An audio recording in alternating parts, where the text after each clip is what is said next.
Welcome back to the African Diaspora News channel with me, Richard Sudan. Before we get going, please like and subscribe and support the platform. Now today we're going to talk about the news of the killing of Daunte Wright, a 20-year-old black man in the United States who was shot dead in Minneapolis just a couple of days ago, just miles away from where George Floyd was killed last year. And as the murder trial of Derek Chauvin is literally still underway in Minneapolis. Now there's so much to talk about with this case. This case is horrendous. It shocked everyone across the United States, but also here in the United Kingdom. And I want to start actually by just expressing my condolences and solidarity and love for the family of Daunte Wright. I can't imagine what his family, what his mother, what his child, what his partner are going through. I don't really want to imagine what they're going through. None of us want to imagine or ever experience what they're going through. This young man was 20 years old. He was a kid himself, really. He didn't really get to experience fully what it was to be a man, and yet he's had his life taken away from him at the hands of the police, as is the case so often with so many victims of police violence and police killings in the United States. Now there's a lot to talk about here. Before we get into this, I just want to roll a clip of the reaction of President Joe Biden, who said upon his election that he'll always have the back of black Americans because they've always had his back. But let's listen to what the president had to say following the news of Daunte Wright's killing. Was it an accident? Was it intentional? That remains to be determined by a full-blown investigation. But in the meantime, I want to make it clear again, there is absolutely no justification, none, for looting, no justification for violence. Peaceful protest, understandable. And the fact is that, we do know that the anger, pain, and trauma that exists in the black community in that environment is real, it's serious, and it's consequential. So as you can see, President Biden's priority really was to call for calm and peace in the area where Daunte Wright was killed, because there's been a couple of successive days. I'm not going to call them riots, I'm going to call them insurrections. There's been a couple of days of insurrections, and people's anger and frustration is understandable because we see this scenario play out time and time again. Black people dead at the hands of the United States police and not a thing done about it.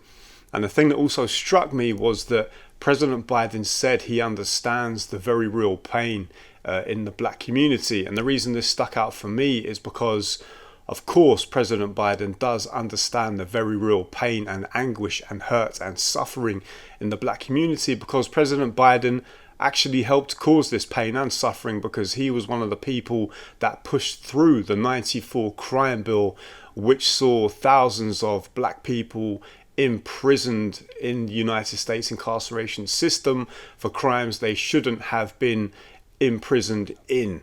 And of course, let's not forget, President Biden, when he was elected, promised he was going to take action on these very real issues affecting the black community, and he's done nothing of substance. In fact, we've seen President Biden do many things, allocate millions of tax dollars to many other groups, and of course he's left black Americans and foundational black Americans at the bottom of the pile as usual. And actually what we have seen the conversation morph from defund the police to now we're seeing the police being given hundreds of millions of dollars to basically continue what they're doing, because there's no real incentive for them to follow the law as they already should do. So I think the reaction from President Biden is an absolute disgrace, and I think a lot of people are really seeing it in that way.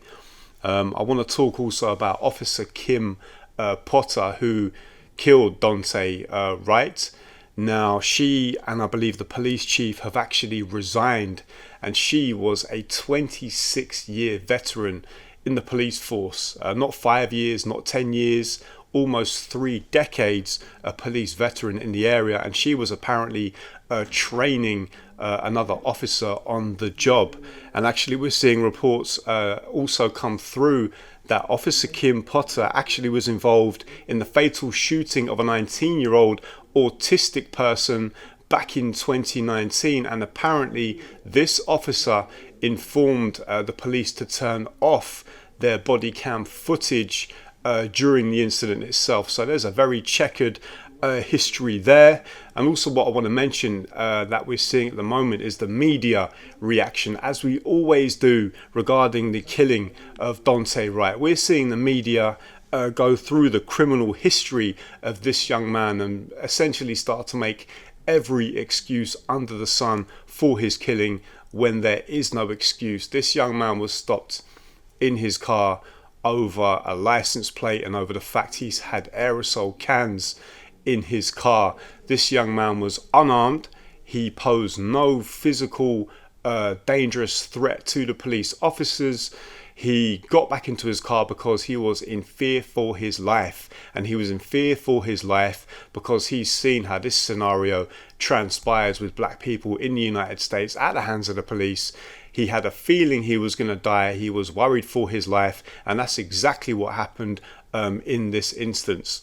Now, something else I think is worth flagging up is we've seen, obviously, the resignation of Kim Potter. By the way, she's probably going to keep her pension. She'll probably, I would imagine, end up serving somewhere else on the streets because, let's be honest, none of us are expecting there to be a real investigation. No one's expecting the police to seriously investigate themselves, much less for this to lead to any criminal charges.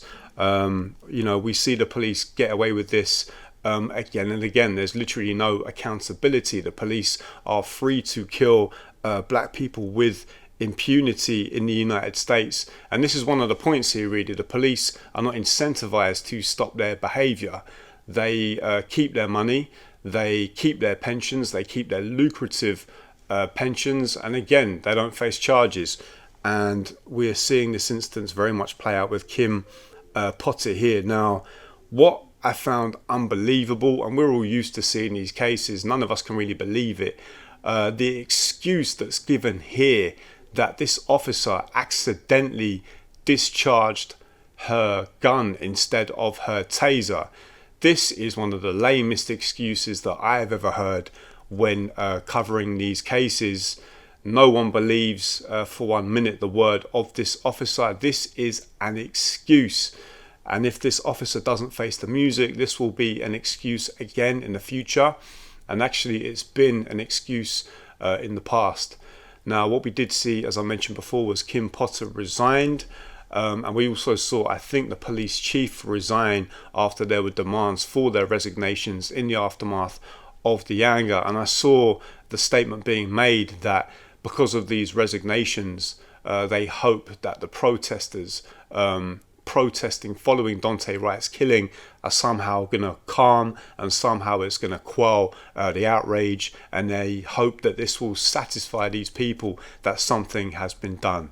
This does not constitute any action towards the injustice that's taken place. This young man is dead. He was 20 years old. He leaves behind his family. The only form of justice that is really going to make a difference is if Kim Potter ends up in jail. She loses her money. This sets some kind of legal precedent for not just officers in the future to stop them from doing this, but actually there's a backlog of so many cases where this has happened. The police can do what they want in the United States. They can kill you if they think you're armed, if they perceive you to be armed, if they perceive you to be a threat. There's every excuse given under the sun. And actually, a lot of people sometimes say to me, they talk about the police forces in places like Brazil, where the police just run up in favelas and just kill black people at will as they want to, with literally no accountability. And there is no difference between the police in these sorts of places and the police in the United States. The police in the United States are ever militarized, and they just got an even bigger police budget to do what they're going to do. This president is not interested, and actually his track record shows that he's not interested in really dealing with this issue, because his track record in pushing anti-black policies is crystal clear and concrete. And another thing I want to say is that the United States is so quick to talk about terrorism in other countries. The United States is so quick to talk about corruption in other countries. if the US police force were operating how they operate in the United States, in any other country, the United States would probably be calling for action to be taken against them. If this was happening in another country, the United Nations, the United States and other nations would be demanding that something is being done about this, because let's be clear, black people are being terrorized by the police force in the United States. This is a long-standing situation and it's not new. We're just seeing these instances filmed. And so, you know, the only thing that can be done about this is for police to face the full hand of the law. There's an argument to say, how on earth can the United States really call itself a democracy when its own citizens who helped found the country do not have justice in the country they're in? Black people helped build America. The presence of black people, foundational black Americans, native black Americans, their presence in the continent predates even the United States itself. And so this is a bit of the context to this case here. Regarding Daunte Wright, we've seen these headlines similar to what you all are dealing with in the United States here. We've seen a kind of character assassination of this young man. There's no criminal history exploration of the police. And again, you know, we see these kinds of headlines transpire again and again. It happens when black people die in police custody here in the United Kingdom. It's happening in the United States. So this case is still developing. There may be more developments at the time this report airs. But let us know what you think about this issue in the comments. To our black American family in the United States, be careful, look after yourselves, look after each other, stay vigilant. We'll keep you ahead of this story as best we can. Thank you for tuning in for now. My name is Richard Sudan. This is the African Diaspora News channel. We appreciate you tuning in. Please support the platform. Please support independent black media. We will see you soon, and we will see you next time. Thank you for watching, and make sure you subscribe to our YouTube channel and check out the African Diaspora News Channel app in the Google Play and Apple App Store.